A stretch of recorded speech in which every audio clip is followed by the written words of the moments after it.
Bonjour à tous, on se retrouve aujourd'hui pour une nouvelle vidéo. Un grand nombre de coachs ou d'entraîneurs, que ce soit en salle ou à distance, omettent souvent de donner des points clés sur le début de la pratique de leurs élèves et surtout comment durer dans le temps au niveau de sa pratique pour avoir des résultats durables. Donc aujourd'hui, je vais vous répondre principalement à deux questions. Comment se mettre à la musculation, au fitness. Je vous parlerai de fixation d'objectifs, donc comment se fixer un objectif en fait, qui est à la fois mesurable, qu'on peut garder dans le temps, qui est suffisamment important pour qu'il nous pousse à aller nous entraîner même quand on n'en a pas forcément envie. Et aussi comment choisir sa salle en fonction de ses objectifs, en fonction de son niveau de pratique, en fonction de son mode de vie, de son lieu de travail. Et la deuxième question la plus intéressante à laquelle je vais répondre, c'est finalement comment durer dans le temps dans sa pratique. Parce que finalement, au travers de mes années de pratiquant, mais aussi en tant que stagiaire ou coach, que ce soit en remise en forme ou en préparation physique dans les salles, j'ai vu des similitudes chez ceux qui abandonnent très vite la pratique et pareil, des similitudes différentes forcément chez ceux qui finalement durent dans le temps. Donc il y a trois grandes catégories de personnes que l'on peut voir en salle.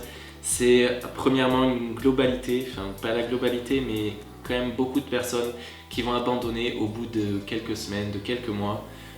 Une deuxième catégorie qui est plus petite, c'est ceux qui ont une motivation très fluctuante et finalement où on va les voir s'entraîner de manière intensive le premier mois, ils vont abandonner 2 mois, ils vont reprendre 1 mois, etc.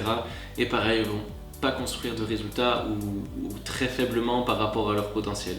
Et moi, bien sûr, je vais vous amener à la troisième catégorie. C'est les personnes que vous pouvez voir plusieurs fois par semaine dans la salle de sport, qui sont là tous les mois de l'année et qui durent sur plusieurs années, qui durent dans le temps. Et c'est évidemment la chose la plus intéressante à atteindre pour pouvoir finalement avoir des résultats qui sont durables. Premièrement, avant même de parler du choix de la salle, il est primordial d'avoir un objectif adapté. J'entends par là que votre objectif, vous devez savoir s'il dépend pleinement de vous ou non, s'il est atteignable, réalisable. Si par exemple vous voulez perdre 10 kg, c'est quelque chose qui est potentiellement réalisable selon votre taux de masse grasse. Par contre, si vous voulez le perdre en 2 semaines, là, au niveau atteignable, ça sera un petit peu compliqué. Vous devez aussi vous demander si votre objectif est mesurable. Si vous arrivez dans une salle de sport en vous disant mon objectif c'est de me sentir mieux dans mon corps, finalement, comment vous mesurez ça? À quel moment vous allez savoir que cet objectif est atteint? Et ça reste très très flou. Et quand un objectif est flou, finalement, c'est difficile de s'y tenir, c'est difficile de tenir le cap dans le temps. Donc, que ce soit par le fait de noter vos objectifs sur un carnet ou moi, ce que je préfère et ce que je conseille encore plus, c'est vous poser tranquillement et vous essayez de visualiser un petit peu votre futur et ce que finalement ça représente pour vous de se sentir mieux dans son corps. Est-ce que ça passe, par quoi ça passe surtout? Est-ce que ça passe par perdre 5 kg? Est-ce que ça passe par prendre 10 kg de masse musculaire? Est-ce que ça passe par juste tonifier, prendre de la force pour avoir un petit peu plus de force dans les tâches du quotidien? Est-ce que ça passe par développer ses capacités d'endurance, etc. Donc vraiment, questionnez-vous là-dessus avant même de chercher à avoir un programme, avoir un coach, avant d'avoir une salle. Posez-vous et remplissez tous ces critères au niveau de votre objectif principal et mettez bien sûr, comme je l'ai dit dans une précédente vidéo, plein de petits objectifs intermédiaires pour pouvoir avancer finalement dans la bonne direction. Deuxièmement, vous devez vous demander pour qui vous le faites. Est-ce que c'est pour votre conjoint, pour votre conjointe? Est-ce que c'est pour accompagner un ami à la salle qui est ultra motivé et vous voulez lui faire plaisir? Ça, c'est des questions aussi que vous devez vous poser. On voit plein de binômes à la salle, que ce soit des amis, mecs, filles, peu importe, où finalement au bout de quelques semaines, il y en a un des deux qui abandonne tout simplement parce qu'il voulait suivre l'autre et il n'avait pas d'objectif précis. Et c'est dommage, vous perdez du temps, vous perdez de l'argent dans votre abonnement et finalement c'est pas très intéressant.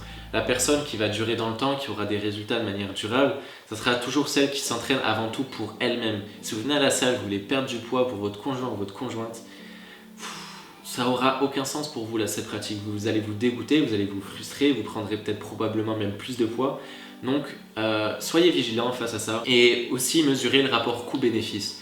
Si par exemple votre objectif, entre guillemets, parce que pour moi c'est un faux objectif, c'est le genre d'objectif à fuir et vraiment c'est pas quelque chose de sain, que ce soit pour sa santé mentale et son physique.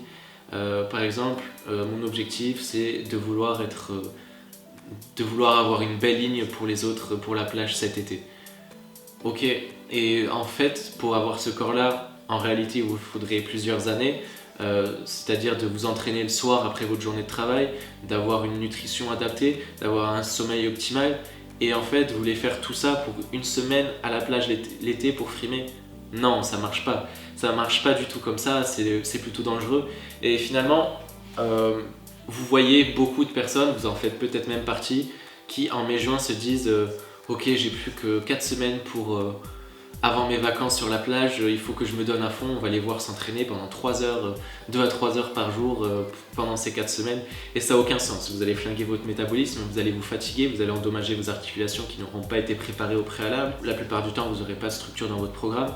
Et finalement, vous allez tout reprendre après et vous aurez eu peu de résultats. Donc ça, c'est vraiment quelque chose qui est pas sain, qui peut même être dangereux, entre guillemets, plus ou moins dangereux. Et finalement, le plus intéressant, c'est pas de fournir beaucoup d'efforts sur 3 ou 4 semaines. Les gens qui réussissent, c'est ceux qui sont capables de fournir un peu ou moyennement des efforts quotidiennement, chaque jour, chaque semaine, chaque mois, chaque année, et c'est eux qui ont vraiment des résultats. Prenez conscience de ça. À titre personnel, je sais pas si on est une majorité, mais on est quand même beaucoup de passionnés en musculation. On fait ça avant tout pour nous-mêmes. Perso, c'est pas forcément à la plage l'été où je vais être le plus sec, et clairement, je m'en fiche en fait. Je fais ça par plaisir et pour progresser vis-à-vis de moi-même. Le regard des autres, je m'en fiche. Et peut-être que je vais être trop musclé pour certains, peut-être pas assez, peut-être trop sec, peut-être trop gras. On s'en fout, faites-le pour vous-même en fait. Si vous le faites par plaisir, si vous le faites pour un objectif personnel, vous allez durer dans votre pratique. Vous ne poserez même pas la question de savoir si vous devez vous entraîner ou si vous ne devez pas vous entraîner. Vous vous entraînerez tout simplement parce que vous en ressentirez le besoin personnel. Autre élément déterminant et souvent négligé, c'est le choix de votre salle. Pour cela, vous devez vous poser plusieurs questions. Déjà, il ne faut pas aller il faut pas aller dans une salle parce que les 3 € moins cher, qu'il y a un mois offert ou parce qu'il y a des amis qui s'y entraînent. Non, il faut aller dans une salle qui est propice à vos objectifs et à votre rythme de vie. Donc premièrement, quelle pratique vous voulez faire? Est-ce que vous voulez faire du cardio, des cours collectifs, de la musculation sur plateau, de la préparation physique? Et en fin de compte, toutes les salles de remise en forme, que ce soit des groupes ou des salles indépendantes, ne vont pas forcément proposer les mêmes choses. Si vous voulez faire des cours collectifs et que vous débutez, tournez-vous vers des groupes ou de salles ou des salles indépendantes qui proposent des cours collectifs avec un coach en présentiel qui va pouvoir vous corriger, vous donner des feedbacks, et puis tout simplement le fait d'être avec d'autres personnes, d'avoir un coach en face de soi, c'est tout de suite plus motivant, ça crée plus de liens, c'est plus challengeant. Parce qu'aujourd'hui, il y a beaucoup de groupes pour faire plus de profit qui proposent des cours collectifs uniquement en virtuel. Vous êtes face à un écran, ça n'a aucun intérêt, autant rester chez vous, faire ça devant votre télé. Si vous voulez faire de la préparation physique aussi, allez pas vous enfermer dans une salle où il n'y a que des machines. Allez dans une salle où il y a du matériel libre, où il y a des élastiques, du matériel de préparation physique, des traîneaux, des échelles de rythme, et surtout du personnel qui est compétent en préparation physique. Parce que ça, c'est quelque chose de plus spécifique. Cherchez pas forcément à faire 3 € d'économie par-ci par-là. Prenez une salle qui est en accord, qui est en corrélation avec la pratique que vous voulez avoir. Si vous débutez et que vous n'avez pas de coach à distance, prenez aussi une salle où il y a un encadrement qui est omniprésent, qui est présent sur le plateau, qui va pouvoir vous conseiller sur vos postures, sur vos programmes si vous n'en avez pas, et pour mettre de la structure dans ce que vous faites, vous mettre dans une situation où vous aurez plus de chances d'atteindre vos résultats, et surtout dans une situation où vous n'allez pas vous blesser. C'est quelque chose de très intéressant, ça n'a pas de prix. Ça vaut largement 10 € de plus sur un abonnement par mois. Et surtout, vous avez le droit à une séance d'essai gratuite dans la majorité des salles, donc profitez de ça pour tester, voir un petit peu l'ambiance. L'ambiance est également quelque chose de déterminant, surtout quand vous n'êtes pas forcément passionné et que vous commencez. Il y a des salles malheureusement où il y a des regards inappropriés ou négatifs, ou des remarques négatives. Je pense malheureusement encore trop souvent, c'est plus fréquent chez les femmes où quand il y a des femmes sur le plateau qui sont mal regardées par les hommes, qui ont des regards totalement inappropriés. Et finalement, ça bloque toute motivation, ça bloque l'envie, c'est pesant. Elles viennent s'entraîner, elles ont le droit de s'entraîner, de prendre plaisir, d'être tranquilles. Donc intéressez-vous aussi à l'environnement de la salle. Je sais qu'il y a des salles qui sont ouvertes qu'aux femmes. Est-ce que j'y suis favorable? Pas forcément. Je trouve que c'est bien d'avoir une mixité, on peut s'encourager les uns des autres, mais il faut trouver une salle où il y a un savoir-vivre, entre hommes et hommes, entre femmes et femmes et entre hommes et femmes. Dernier élément indispensable dans le choix de votre salle, c'est la localisation.